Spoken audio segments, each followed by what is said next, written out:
And he said, you know, why do I admire these other people? And he said, if I admire them for these reasons, maybe other people will admire me if I behave in a similar manner. And he decided what kind of a person he wanted to be. And if you follow that, at the end, you'll be the person you want to buy 10% of. I mean, that's the goal in the end.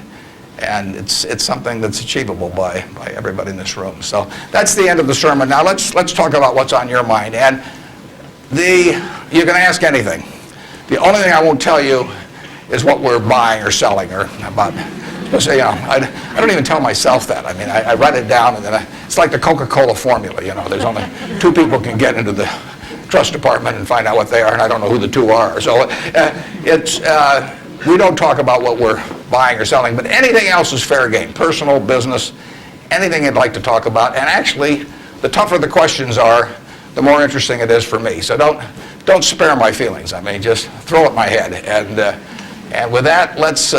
I guess we've got a microphone. Is this the only microphone, or is there one on this? This is the only microphone. Okay. Right here. To ask a question, you'll need to come down to this microphone. Just stand in line, and I'll be Regis Philbin, and you can. Yes. I have an old-fashioned belief that I should expect to make money in things that I understand. And when I say understand, I don't mean understand, you know, what the product does or anything like that. I mean understand what the economics of the business are likely to look like 10 years from now or 20 years from now. I know, in general, what the economics of, say, Wrigley chewing gum will look like 10 years from now. The internet isn't going to change the way people chew gum. It isn't going to change which gum they chew. You know, if you own the chewing gum market in a big way, and you've got Double Mint and Spearmint and Juicy Fruit, those brands will be there 10 years from now. So I can't pinpoint exactly what the numbers are going to look like on Wrigley, but I'm not going to be way off if I try to look forward on something like that. That evaluating that company is within what I call my circle of competence. I understand what they do, I understand the economics of it, I understand the competitive aspects of the business. There can be all kinds of companies that have wonderful futures, but I don't know which ones they are. I've given talks in the past where I carry with me a 70-page, tightly printed list, and it shows 2,000 auto companies. Now, if at the start of the 20th century, you had seen what the auto was going to do to this country, the impact it would have on the lives of then your children and grandchildren and so on. It transformed the American landscape. But of those 2,000 companies, you know, 3 basically survive. And they haven't done that well at many times. So how do you pick 3 winners out of 2,000? I mean, it's not so easy to do. It's easy when you look back, but it's not so easy looking forward. So you could have been dead right on the fact that the auto industry, in fact, you probably couldn't have predicted how big an impact it would have. But you wouldn't have, if you'd bought companies across the board, you wouldn't have made any money, because the economic characteristics of that business were not easy to define. I've always said the easier thing to do is figure out who loses. And what you really should have done in 1905 or so, when you saw what was going to happen with the auto, is you should have gone short horses. There were 20 million horses in 1900, and there's about 4 million horses now. So it's easy to figure out the losers. You know, the loser is the horse. But the winner was the auto overall, but 2,000 companies just about failed. A few merged out and so on. There were 3 companies, auto companies, in the Dow Industrials in the 1920s and 30s. Studebaker, Nash Kelvinator, and Hudson Motor. Now those names are all familiar to me, and maybe some of them are familiar to you, but they're not making any cars. You know, they didn't make money, and yet at one time they were in the Dow 30. They were the aristocrats of American business, and they got creamed. So figuring out the economic characteristics of the winners in a wonderful business is not easy. In North Carolina, you know, Orville and Wilbur took off. Well, I guess Orville took off and Wilbur watched. I'd have been Wilbur. But if you could have seen the future of the airline business from that point forward and how that would transform things, you know, it would have blown you away. And it's excited people, incidentally, ever since. But if there had been a capitalist at Kitty Hawk, he should have shot Orville down. I mean, because it's done nothing but cost investors money. There were over 400 airplane companies in the 1920s and 30s alone. There was in Omaha, there was in Nebraska. We were the Silicon Valley apparently of aircraft, and they all disappeared. It's been a terrible business. At the end of 1991, if you'd added up the aggregate earnings from all airline companies with billions poured in, since Wilbur and Orville were down there, they came to less than zero. The number of passengers went up every year. The importance of the industry was dramatically increased decade by decade, and nobody made any money.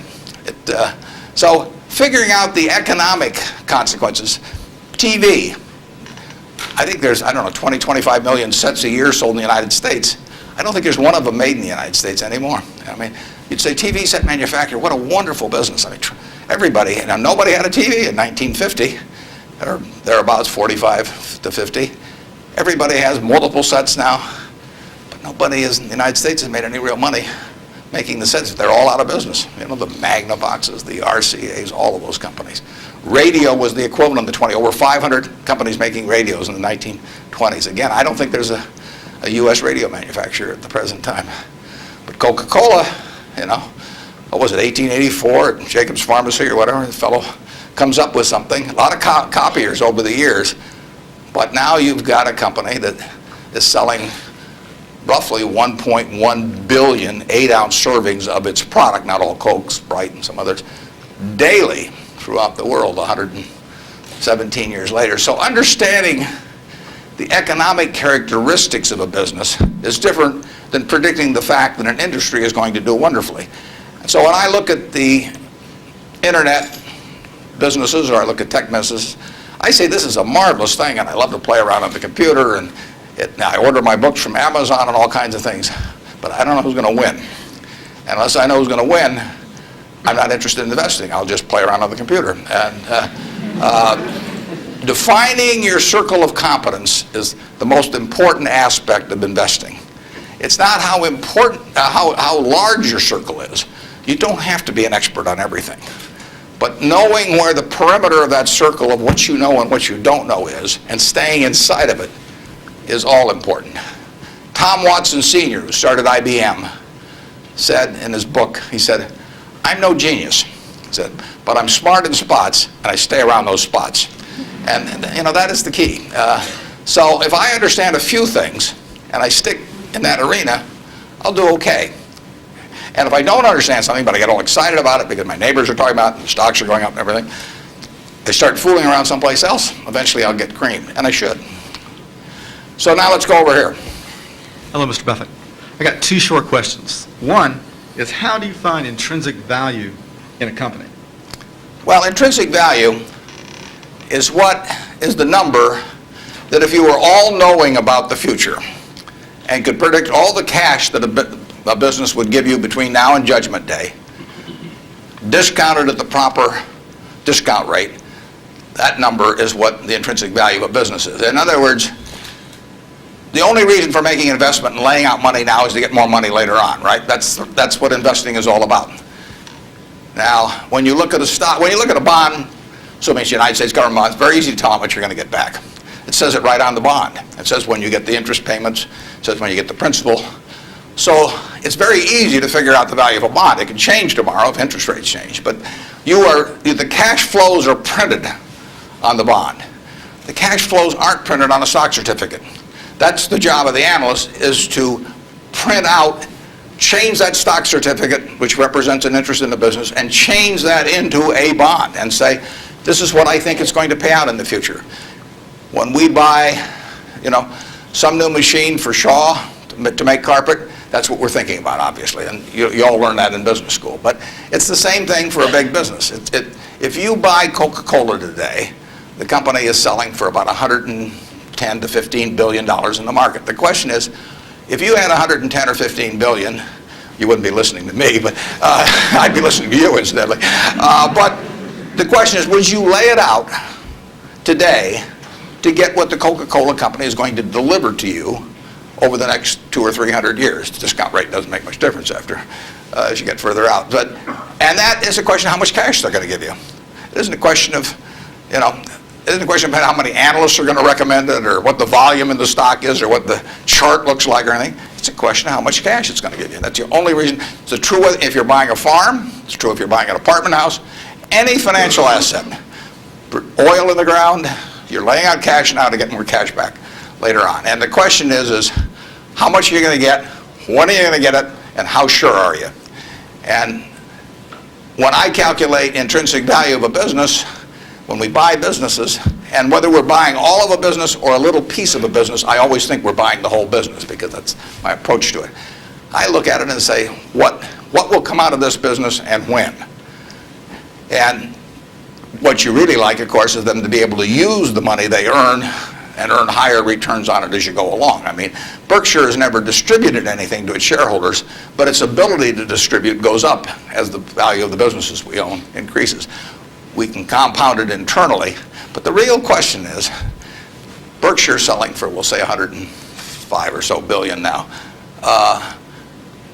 What can we distribute from that 100? If you're going to buy the whole company for 105 billion now, can we distribute enough cash to you soon enough to make it sensible at present interest rates to lay out that cash now? And that's what it gets down to. And if you can't answer that question, you can't buy the stock.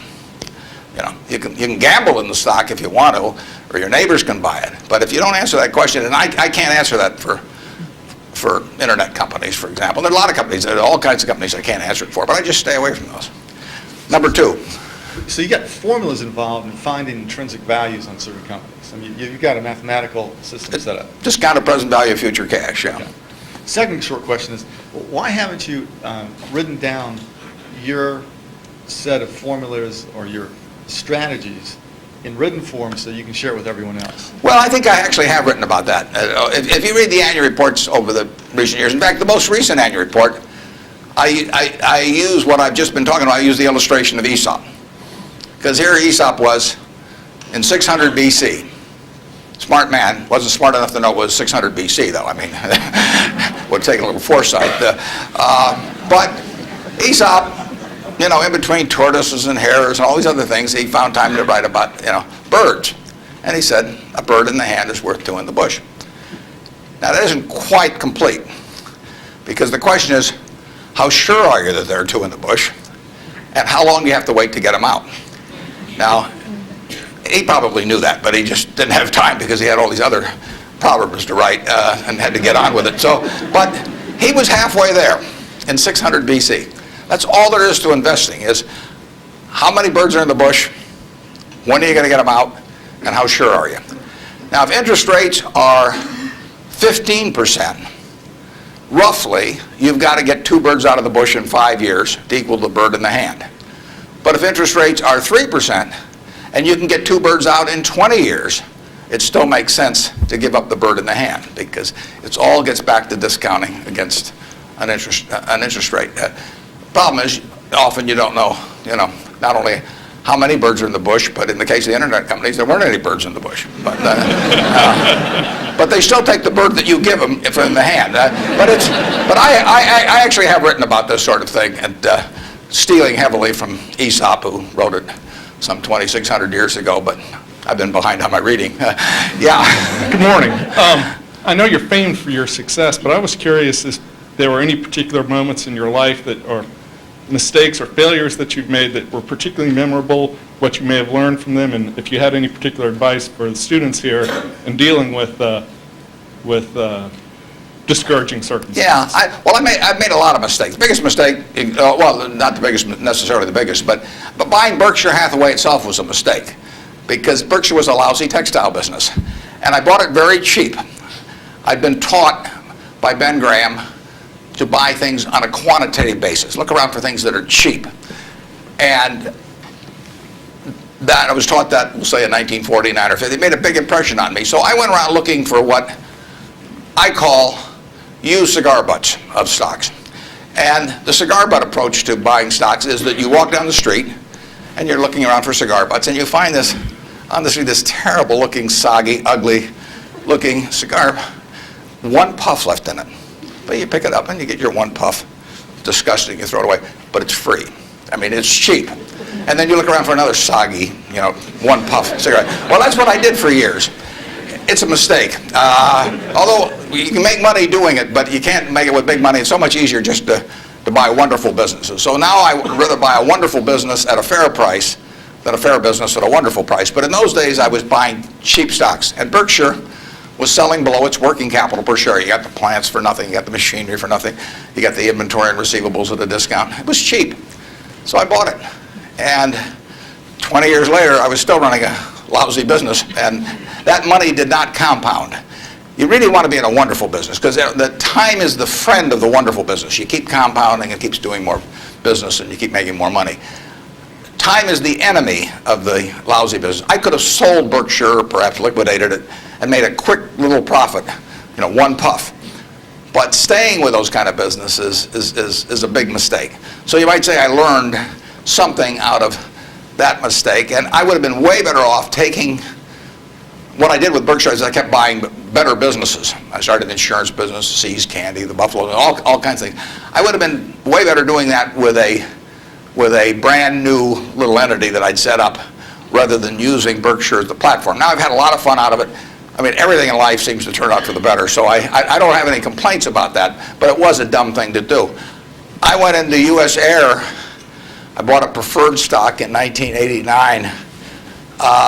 As soon as my check cleared, the company went into the red and never got out. I mean, it was really dumb. I mean, I've got an 800 number I call now whenever I think about buying an airline stock. I call them up any hour that, fortunately, I can call them at 3 in the morning, and I just dial and I say, my name's Warren, I'm an aeroholic, and I'm thinking about buying this thing, and then they talk me down. I mean, it takes hours sometimes, but it's worth it, believe me. If you ever think about that buying an airline stock, call me and I'll give you the 800 number because you don't want to do it. But we got lucky in terms of how we eventually came out on it. But it was a dumb decision, all mine. And I've done biggest in terms of opportunity cost and eventual costs. I bought half interest in a Sinclair filling station when I was about 20 with a guy I was in the National Guard with. And I had about $10,000 then, and I put $2,000 in, and I lost it all.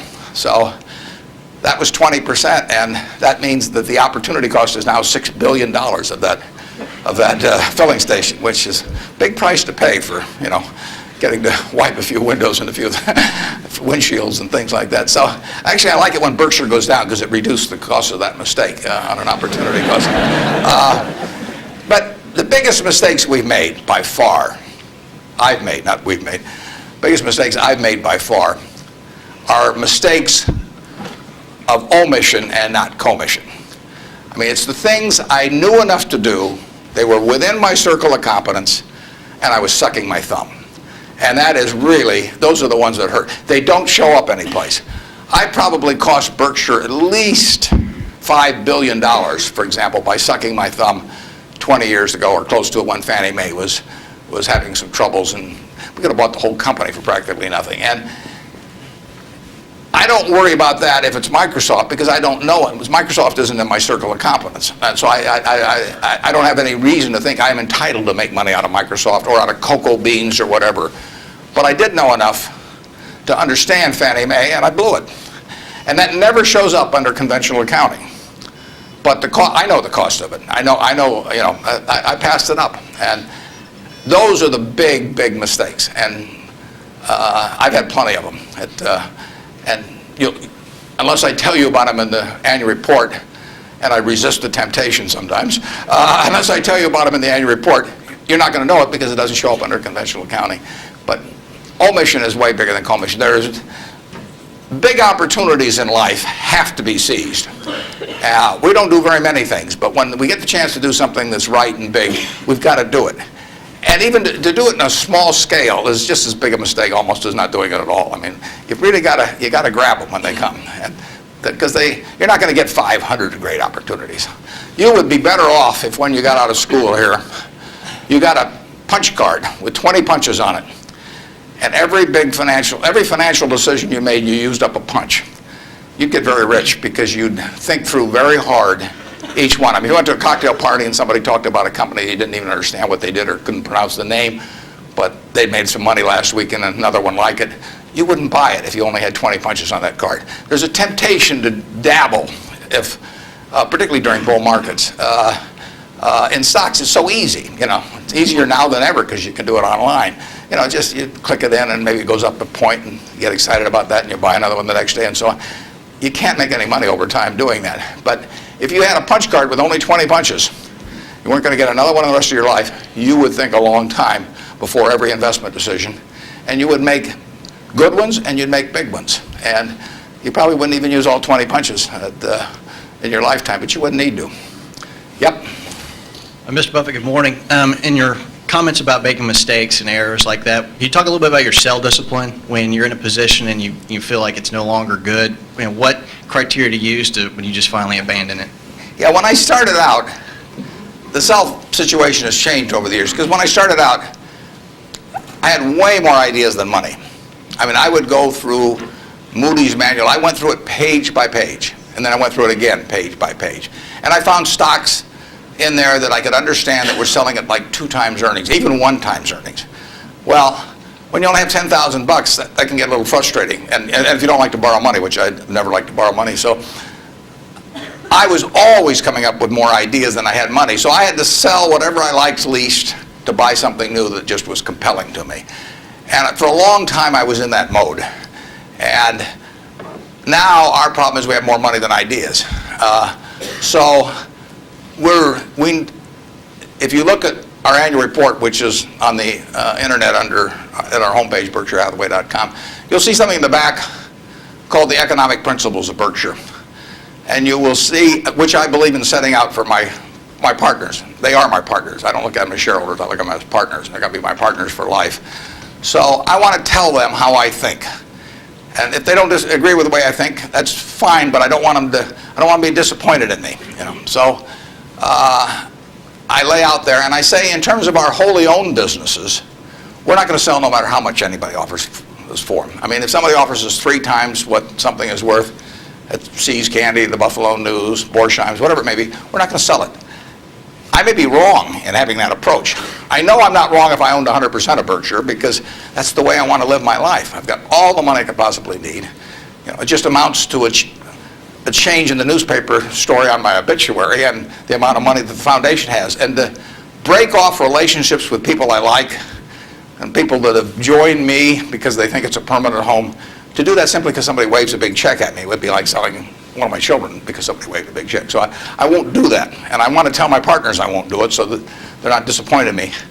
More and more, with certain stocks, we've got that approach. Now, if we were chronically short of funds and had all kinds of opportunities coming, we might have a somewhat different approach. But our inclination is not to sell things unless we get really discouraged perhaps with the management, or we think the economic characteristics of the business change in a big way. And that happens.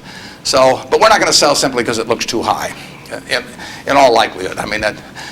You can't make that 100%, but that's the principle under which we're operating. We're generating right now $5 billion of cash a year at least. So it's $100 million every week.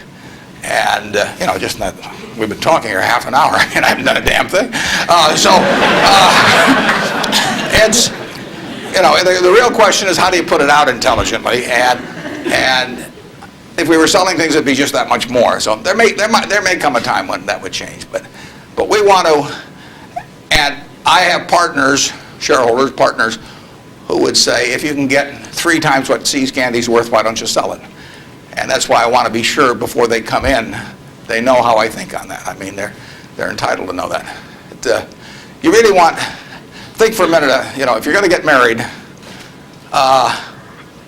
and you want a marriage that's going to last, not necessarily the happiest marriage, or one that Martha Stewart will talk about or anything, but you want a marriage that's going to last.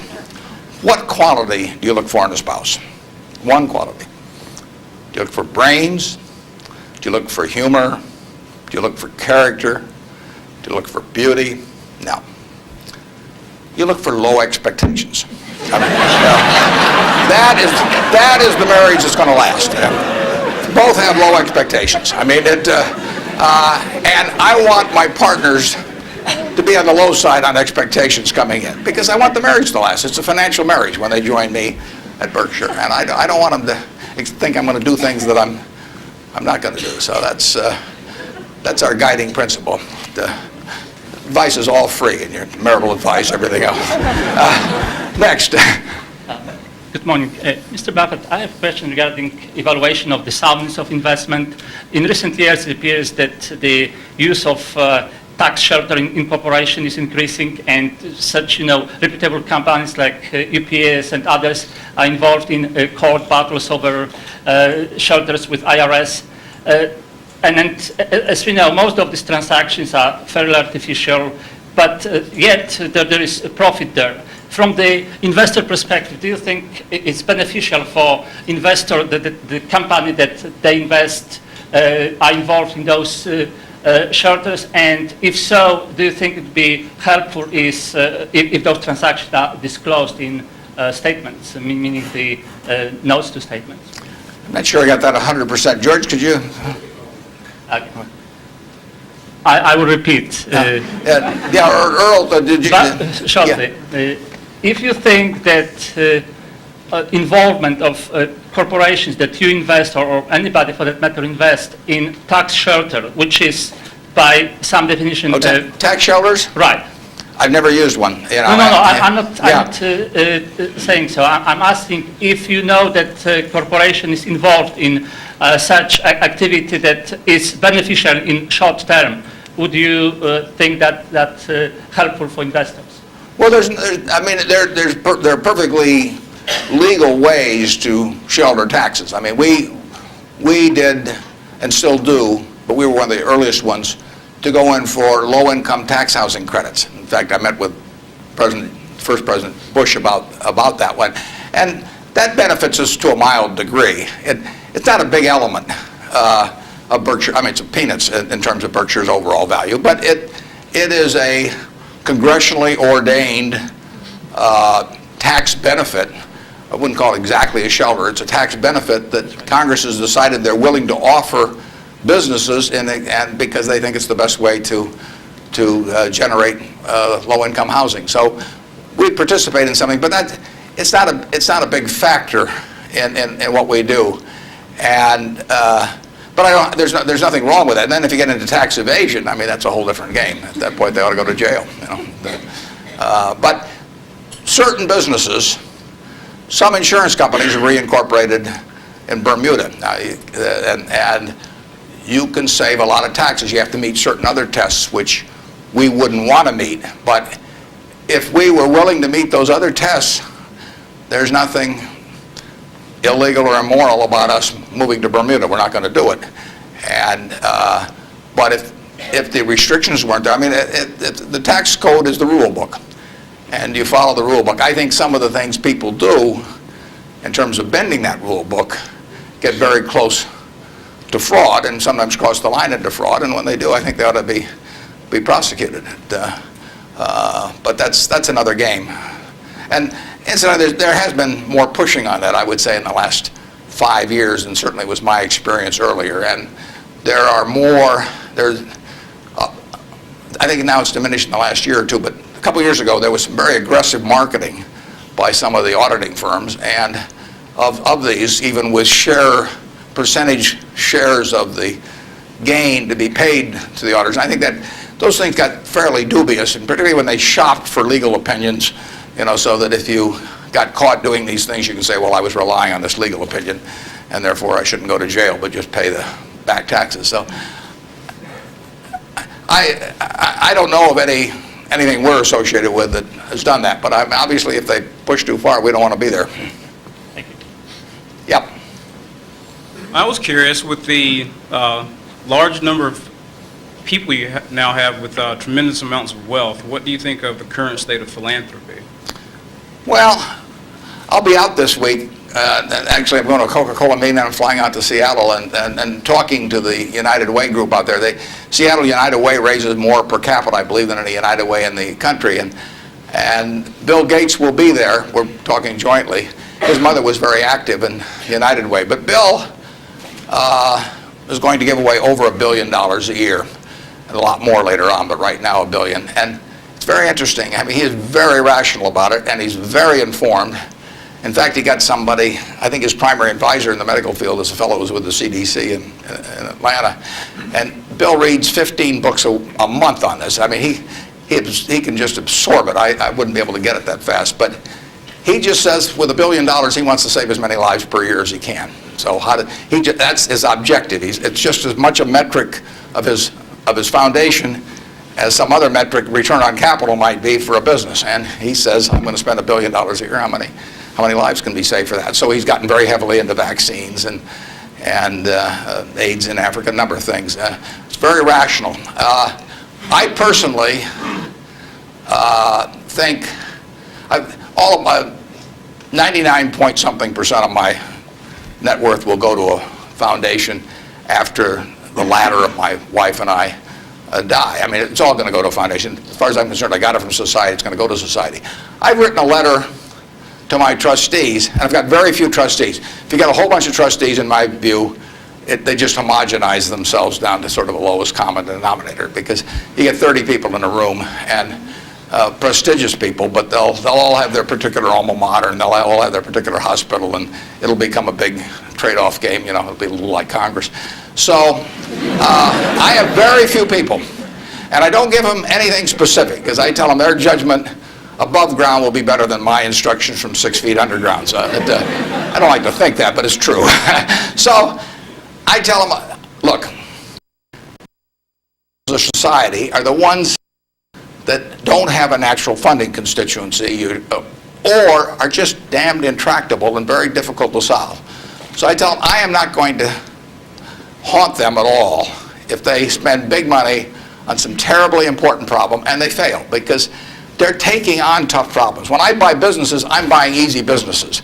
But the reason that big problems of society are big problems is that they're damn tough to solve. So they're swinging at bad pitches. I'm swinging at easy pitches in business, but they have to swing at bad pitches.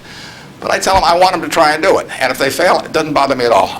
I tell them if they give $1 million here and $1 million there and $1 million there, they're not going to sleep, because I'm going to be haunting them. I'm going to come back every night. You know, I do not want the eyedropper approach used to philanthropy. But I want them to use their judgment to look at important problems that do not have a natural funding constituency.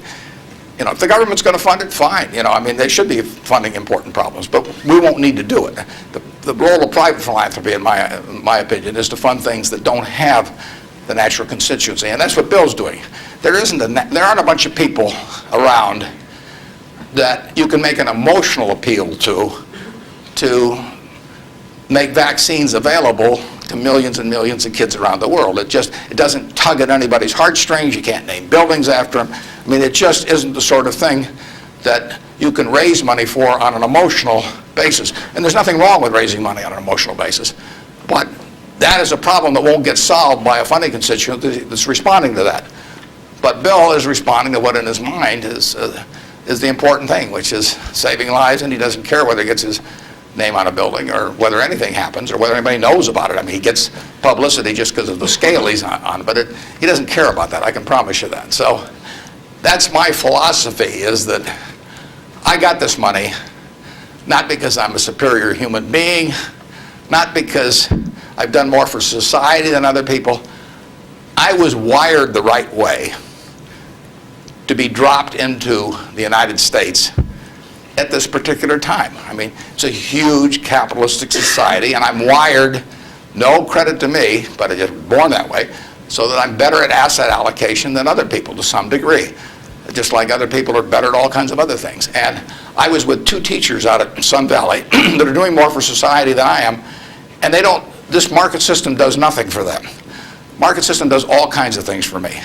Gates says if I'd been born 5,000 years ago, you know, I'd have been some animal's lunch, you know, because I can't run very fast, and I can't climb trees. I mean, you know, and I could tell that animal is chasing me, you know, wait till you see how I can allocate assets, you know. But it wouldn't have made any difference. So here I am, you know. I'm born now, you know, just very, very lucky. And the odds when I was born in 1930, the odds were 50 to 1 against me being born in the United States. That's a terrible set of odds to face. And yet I was dropped down here, you know. And if I'd been dropped down in Peru or someplace or or China, I mean, I wouldn't have had a chance. So society is what does it for you. And it should go back, in my view, it should go back to society. If you've been lucky enough to be dropped into a society where your particular wiring pays off big, you know, that's just luck. And you know, there's nothing wrong with being lucky. I don't feel guilty about it or anything else, but I also don't feel that, I feel I have a lot of fun doing what I do, but I feel the money should go back into society, and it should go back as intelligently as it can. And the best way to do it intelligently is to have high-grade and intelligent people administering it at the time. And you don't know the problems that are going to be out there 10 years from now or 20 years from now or 30 years from now. But I do know if I've got a small number of high-grade, smart people, and high-grade is more important. If you gave me 20 extra points of IQ, but cheated a little on the high grade, I wouldn't take it, because they got to be. There's so many chances to do things in a petty way, or you know, to try to. I mean, people get subverted in their own minds to their own interests rather than the interests of the institution. So I really want super high-grade people doing it, and I've got them. And I think the money might do a lot of good, it may do no good, but it'll be operating in fields where if it does some good, that good probably wouldn't have been done otherwise. Yep. I was just wondering, there's a lot of differences between the recent boom and bust in the stock market and one in the 1920s, but there's also a lot of similarities. And those similarities are allowing people to draw the conclusion that stock prices will be depressed for some time to come. Where do you disagree and agree with that conclusion? Well, the whole century is quite interesting. If you take the 20th century, it was an unbelievable century for the United States. The GDP per capita, and that's the way to think of it, as per capita. Sometimes they talk about our GDP versus Europe's, but if their population's the same every year and ours goes up 1%, you've got to, you know, in the end, you got to have a divisor as well as a numerator. And so GDP per capita in the 20th century in the United States went up 610%. Actually, qualitatively, it went up far more than that, because you can't really measure, you know, certain things in medicine or whatever it may be, and improvements. But just on a quantitative basis, it went up every single decade, including the decade of the 30s. So here you had 100 years when basically the U.S. citizenry was improving their lot decade by decade by decade. The 30s, it was up 13%. Best decade was World War II. The 40s, it's up 36%. The worst decade was the First World War. So you get, sometimes the analogy, you know, you can get in trouble on analogies. But in any event, it was a huge period. Interestingly enough, there were 6 big periods in there for the stock market in both directions. There were 3 big bull markets. From 1900 to 1921, the Dow went from 66 to 71, less than a 10% move in 20 years, less than 0.5% a year. You got dividends too, but 0.5%. So it didn't move. From 21 to 29, as you point out, it went from 71 to a high of 381 in September of 1929. Went up 500%. Well, obviously, the well-being of the country didn't go up 500% during that period, and the well-being of the country went up a whole lot more than 10% during that first 21 years. So you got this very uneven development. Then from September 1929 until the end of 1948, the Dow went from 381 to about 180. It was cut in half. And that was 18 long years. And yet the per capita GDP was moving right up during this whole period. So the economy was doing fine. From 48 to 65, the Dow went again from about 180 up to close to 1,000. Again, 5 for 1, which was far outstripping it. From 65 to 81, the Dow went down, literally. Well, again, per capita GDP. And then we've had this last period where it's gone up terrifically. If you take the whole 100 years, it went up 180 for 1. Every $1,000 became 180,000. But 43 and 3/4 years were those 3 big, huge bull markets, and 56 and 1/4 years were periods of stagnation, all in an economy that was doing fine, you know, year after year after year. 56 and 1/4 years, net, the Dow was down a couple hundred points during that period, and the other 43 and 3/4 years made up the rest of this, moved from 66 to 11,000, some on the Dow. So you say to yourself, how could it be that you could have a country that was doing better and better and better and better? Citizens were living, every generation was living better than the one that preceded it. But you had these huge changes, big gains a few times, long periods of stagnation. 20 years, I mean, that's a long time to do nothing. The answer is that investors behave in very human ways, which is they get very excited during bull markets and they look in the rearview mirror and they say, I made money last year, I'm going to make more money this year, so this time I'll borrow, or the neighbor says, I wasn't in last year when that neighbor was dumber than I made a lot of money, so I'm going to go in this year. So they're always looking in the rearview mirror. And when they look in the rearview mirror and they see a lot of money having been made in the last few years, they plow in and they just push and push and push on prices. And when they look in the rearview mirror and they see no money having been made, they just say this is a lousy place to be. So they don't care what's going on in the underlying business. And it's astounding, but that makes for huge opportunity, just huge opportunity. I mean, I've lived through roughly half, in an investing sense, about half that period. And I've had that long period of stagnation from 65 to 82, 17 years. I wrote an article for Forbes in 1979. I just said, how can this be? Pension funds in 1970 put 100 and some % of their new money in stock because they were wild about stocks. Then they got a lot cheaper and they put a record low in, 9% of their net new money in 1978 when stocks were way cheaper. People behave very peculiarly in terms of the reactions because they're human beings and they get excited when others get excited, they get greedy when others get greedy, they get fearful when others get fearful, and they'll continue to do so. And you will see things you won't believe in your lifetime and securities markets. And the country will do very well over time, but you will see these huge waves. And if you can stay objective throughout that, if you can detach yourself temperamentally from the crowd, you get very rich. And you won't have to be very bright. I mean, I'm sure you are, but it doesn't take brains. It takes temperament.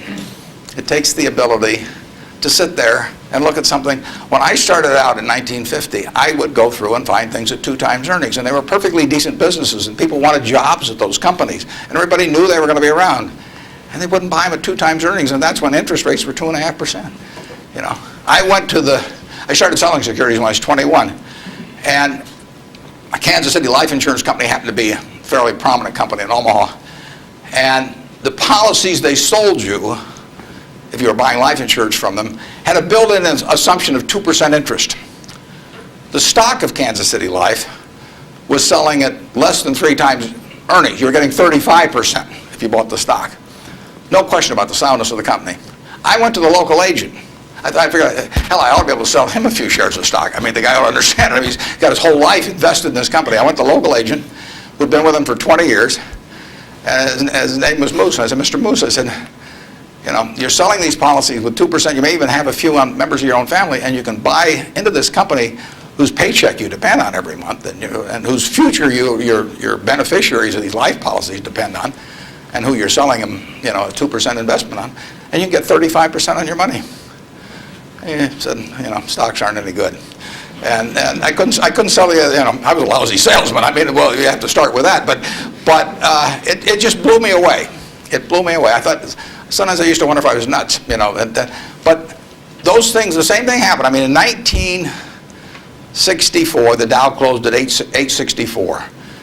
At the end of 1981, 17 years later, it closed at 865. It moved 1 point in 17 years. Now, that's not a big move. And that, you can't believe how discouraged people were during that period. But, people were living better. So things can go on a long time that don't make sense.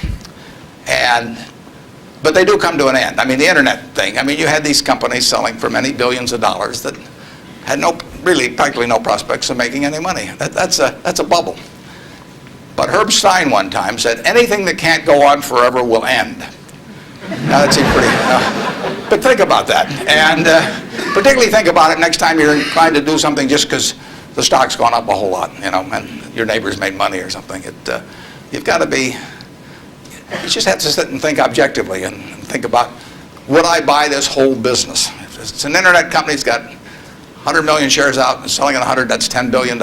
Is it worth $10 billion? If it's worth $10 billion, it's got to be able to give you, 700 or 800 million next year. And if it doesn't give you 700 or 800 million next year, it has to give you maybe 10% more than that the year after and continue to. There aren't a lot of businesses that can do that. And people just go crazy. And of course, it's fun.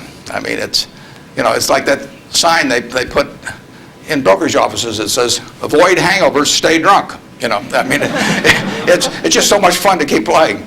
But you got to do sensible things to get good results. Yeah. Next. Well, we got 3 people standing there, so let's do the 3 that are standing there. Okay. Good morning, sir. Hi. Hi.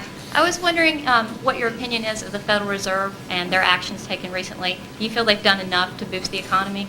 Yeah, well, I'm a fan of Alan Greenspan's over time. I've known him for a long, long time. We were on a board together at Cap Cities, and Alan is a very, very smart guy. He is motivated, in my opinion, entirely by what is good for the United States, the people of the United States. And so you couldn't have a better person in there. And the problem he may have is that because his tenure in office has been associated with this incredible bull market, that even though he wouldn't have claimed credit for it, that people might associate it because of the importance of the Fed generally. They might associate with him, so they may, if things don't work out so well, they may blame him as well. But I think his policy has generally been very good. You have to understand one thing about the Fed is that it's not as powerful as the mystique would make it. Its brake is better than its gas pedal. When the Fed wants to put on the brakes, we go through the windshield. I mean, the economy just, they can put on the brakes. Paul Volcker did it. He broke inflation by doing it. But I mean, when he put on the brakes in that period around 1980, I mean, people hated him. He was crucified for it, but it was the right thing to do. And he could do it. He did it all by himself. And and it was the only way, because of the momentum that inflation was generating. It was the only thing it was what was needed then. Enormously unpopular. It's much harder for a Greenspan to put on the brakes because nobody wants him to put on the brakes, plus he's so visible. But he's put them on sort of gradually. But stepping on the gas pedal, he does not necessarily get the same result. It may help, but there are 1,000 other variables operating. And as you see in Japan, you can get down to 0 interest rates and you can't stimulate anything. So it isn't like the Japanese haven't read the same books we've read about economics. I mean, they've read Keynes and they've read the whole thing. So we're not smarter than they are. We don't have any secrets they don't have, but they don't know how to get their economy going. And, their GDP there has been gone no place, in the last 5 years, and there's still problems around. So easy money doesn't solve everything, but Greenspan could very well get blamed for the fact that he hasn't solved everything, and it's just not in his power to solve it. He can help in various ways, but I don't think you could have anybody better, and I think he's done the right thing to this point, but the right thing may not be quite as effective as people may hope that it would be. In economics, you always want to ask, and then what? You'll read in the paper, well, what happens if the Japanese start selling our government bonds, or what happens if they dump the dollar?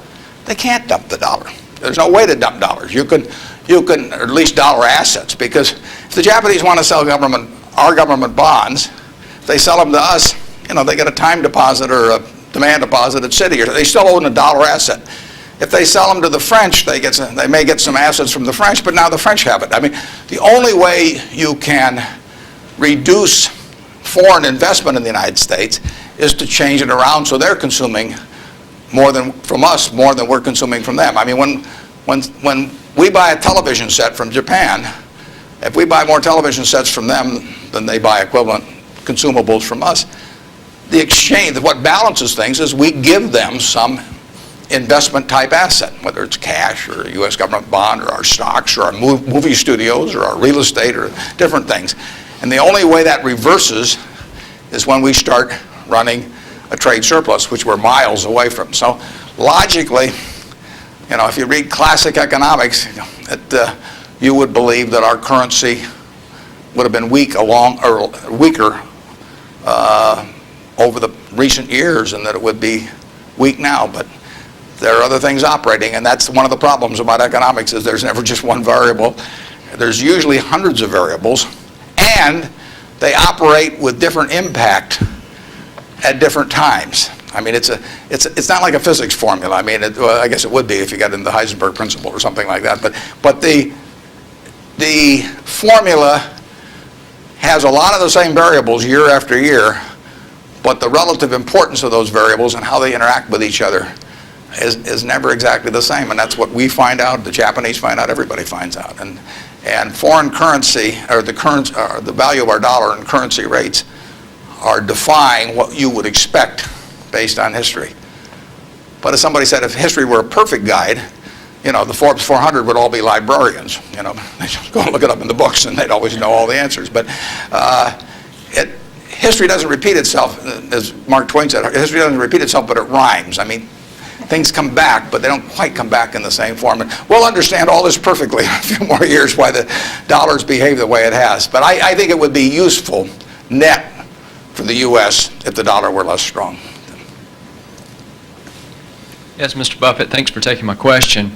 My question pertains to small business, and my family's been in the truckload sector of transportation for about 50 years. And as you talked about the airline industry and all the mergers and acquisitions and things going on, and a lot of the smaller players being tossed out of the market, what do you see for people that, like in this room, for students that want to start a small business, and maybe they want to start in a business that is somewhat of a commodity type business, but as businesses, the large corporations get larger and their efficiencies increase, how can a small business compete with these people? Yeah, in many areas, small businesses have an advantage. In other businesses, scale has a huge advantage. And I mean, you don't want to be a tiny carbon steel producer. On the other hand, when mini mills came along and learned how to use scrap more effectively than the older methods of making steel, they actually had an advantage. So scale is a huge advantage in some businesses. It's, the largest airlines haven't won. Southwest Airlines has won, starting with, just a few planes flying down there between Houston and Dallas. And they have become bigger, but their ambition hasn't been to be the biggest. And, they probably buy their fuel just as cheap as United, and they probably bought it, when they're a lot smaller. Walmart is a classic example. I mean, who would have thought 25 years ago, 30 years ago, I mean, here was Sears with a 100-story plus building in Chicago, had access to money far cheaper than Sam Walton. I mean, Sam Walton's credit was not as good as Sears. Every supplier wanted to do business with Sears. Nobody had ever heard of Sam. Every real estate developer who was developing a new shopping center went first to Sears, and Sam got the short end. So here's a guy starting in Bentonville, Arkansas, and he kills them over time. Just plain kills them. And disadvantage in buying, disadvantage in borrowing, disadvantage in real estate. Advantage, Sam Walton, and his ability to inspire, in the end, hundreds of thousands of people to be enthusiastic about going to work and doing the right things over time. So I would be just as optimistic about small business generally. Now, there's certain areas where scale is just plain important. But I see no disadvantage. We intentionally at Berkshire, we have 112,000 employees, more in Georgia than in any other state in the union, incidentally. We employ a lot up near Dalton, and we employ a lot of people in Macon at Geico. And we intentionally, with our 112,000 employees, we probably have, I don't know how many business units, but lots. And we only have 13.8 people at headquarters. I'm not the 0.8, incidentally. I resent it when people think that. I'm a full, but we have one woman that works 4 days a week. And that's all we have at headquarters, 112,000 people, 105 billion of market cap. But we intentionally keep our units small. We think, we want them to have the nimbleness, the responsiveness to the customer particularly, that will turn them, that essentially will more than offset anything that the scale of having maybe a little more purchasing power or something will develop. We own a home furnishings business in Utah. run by a fellow named Bill Child. He was featured in Fortune about one issue ago. The cover story was God in Business. Bill was the #1 illustration. Bill took that business from his father-in-law when it was doing $250,000 a year, and he now has over half the business in Utah in his field, about close to $400 million. He built it by thinking about the customer. And the truth was, he was competing with Sears, he was competing with Levitt's, was a huge furniture retailer in the past. He was competing with everybody. But all he thought about from the moment he got up in the morning was, how do I take care of my customer? And that wins. We have a business in Omaha, some of you may have heard of.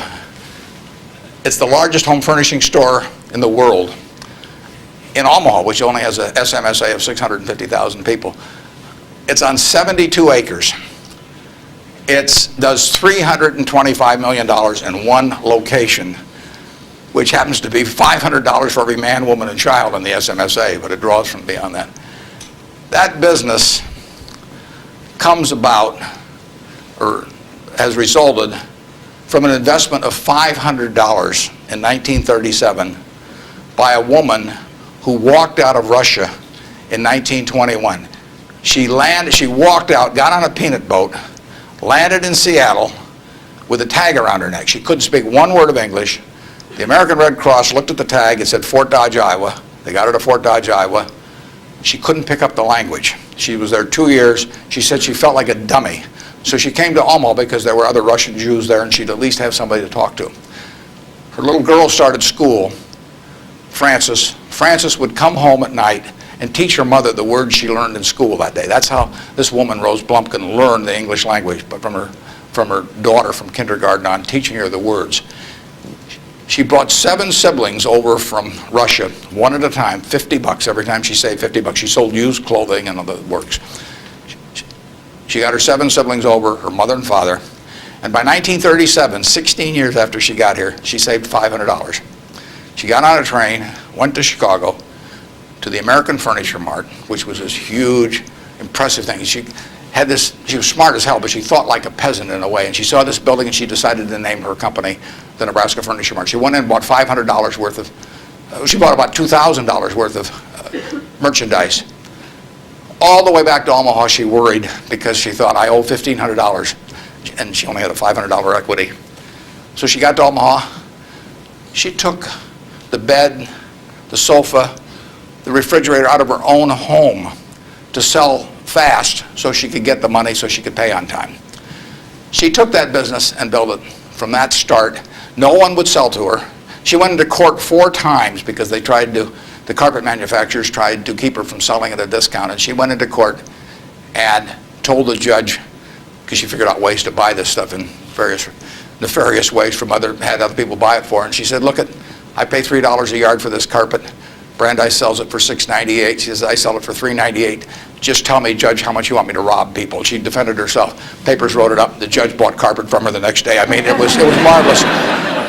Brandeis isn't selling anymore. They were the huge department store in Omaha. She put everybody out of business. And the punchline, she worked till she was 103.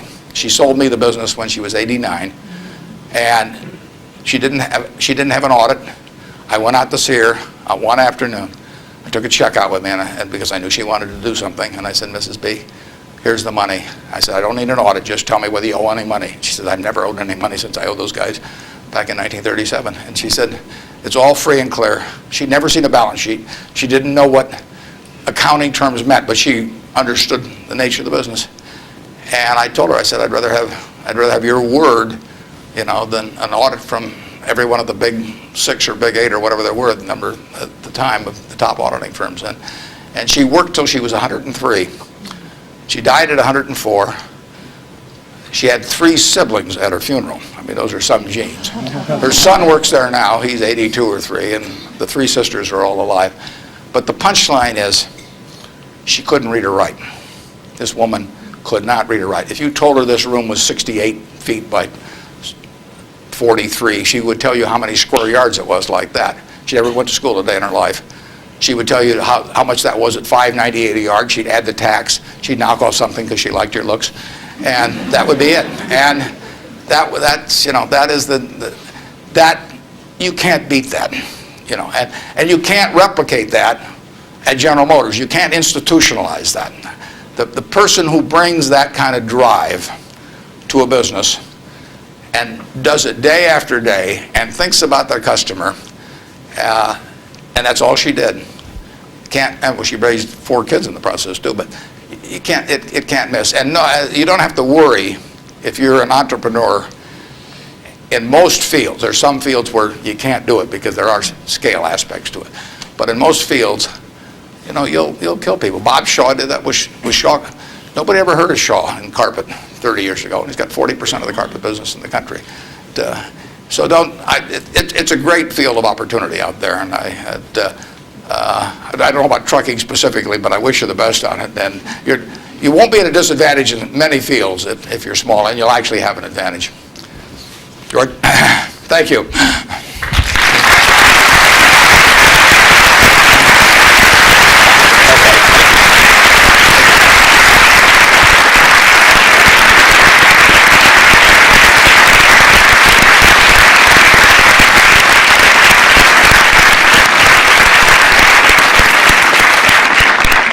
Mr. Buffett, thank you very much for sharing your wisdom and your ideas and your wonderful stories with us today. We are truly honored and pleased that we've had this opportunity to get to know you a little bit better. I'd like to thank a couple people before we conclude for helping with the logistics. Associate Dean Bob Gatewood, our Director of Alumni Relations, Marie Garrison. Thank both of you. David Dodson, our Director of Communications. There's a lot of work and effort went into this, and I thank all of you for all that you've done. And Earl, again, thank you for helping make this possible. Mr. Buffett, we have a parting gift for you, but it needs to be placed into context before we show you what it is. In your most recent newsletter to your annual report to the shareholders, you discussed some of the things that you look for in making acquisitions, and one of the things you talked about was owners. You look for owners who care who they sell to, and that was important to you. I'd like to quote from your report. When a business masterpiece has been created by a lifetime or several lifetimes of unstinting care and exceptional talent, it should be important to the owner what corporation is entrusted to carry on its history. A little bit further down you say, how much better it is for the painter of a business Rembrandt to personally select its permanent home than to have a trust officer or uninterested heirs auction it off. Well, we believe that many of these words apply to you as well. You too have created a business masterpiece. You too have created a Rembrandt. What we have today is a lighthearted portrait, a lighthearted characterization that we hope captures some of the business milestones in your career, and we hope also captures some of that quick-witted humor that you demonstrated today. It was painted by a good friend of ours and a well-known artist, lives here locally, Alan Campbell. Alan is with us, and he will help unveil it today. Alan, please come down. Now, when he unveils this, please understand that you're not going to be able to see the detail of this from where you're sitting, but we would invite you to come down and walk past it as you leave today. Alan, if you're going to speak, come over to the microphone, please. Well, thank you, and Mr. Buffett, I hope you'll maintain your sense of humor, which appealed to me greatly when reading your corporate report, and this is going to be a test of that famous humor. But it's intended to be a portrait both of you and of your company and of your values. And when Marie Garrison, my girlfriend, the alumni director here, told me you were coming, and I read the comments about the Rembrandts and lying on your back and feeling like you could lie on your back and paint the ceiling every day at Berkshire, you basically opened the door with your own words. So, and just on an aside, my brother's one of your pilots for executive jet. So, the one thing that's not included is a reference to the jewelry company. So you've been spared the jewelry.